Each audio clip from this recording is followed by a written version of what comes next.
முதல்ல தமிழக வெற்றி கழகம் ஆட்சி அமைக்கணும்னு பெரும்பான்மையான மக்கள் உங்களுக்கு வாக்களிக்கவில்லை.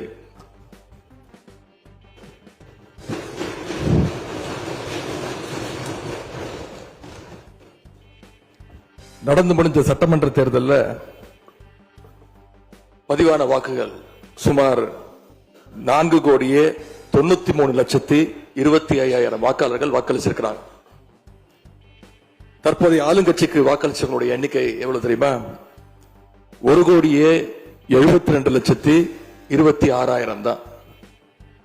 மீதம் இருக்கக்கூடிய சுமார் 3,21,00,000 பேரும் நம்பிக்கை கோருகின்ற இந்த கட்சிக்கு, உங்க கட்சிக்கு எதிராக வாக்களிச்சிருக்கிறாங்க என்பதை நீங்க புரிஞ்சுக்கணும்.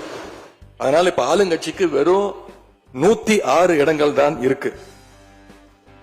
ஆனாலும் தேர்தல்ல தனக்கு எதிராக எங்க தலைவர் அமைச்ச கூட்டணியில போட்டியிட்ட கட்சிகளை எல்லாம் இன்னைக்கு சேர்த்துக்கிட்டு பெரும்பான்மைக்கான கடிதத்தை ஆளுநருக்கு கொடுத்து இன்னைக்கு இந்த ஆட்சி அமைக்கப்பட்டிருக்கு. கட்சி ஆரம்பித்த 3 ஆண்டுகளுக்குள் 34.92% 1,72,26,208 வாக்குகளை மக்கள் தந்தனர். தமிழக வெற்றிக் கழகத்தை தனி பெரும் கட்சியாக சட்டமன்றத்திற்கு அனுப்பி வைத்தனர்.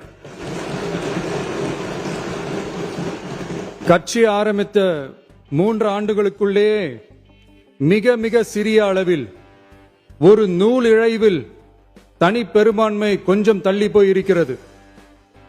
அதனால் இந்த அரசை சிறுபான்மை அரசு போல யாரும் நினைத்தால் அதிலும் எங்களுக்கு மகிழ்ச்சியே. நாங்களே சொல்கிறோம், இது சிறுபான்மை அரசுதான்.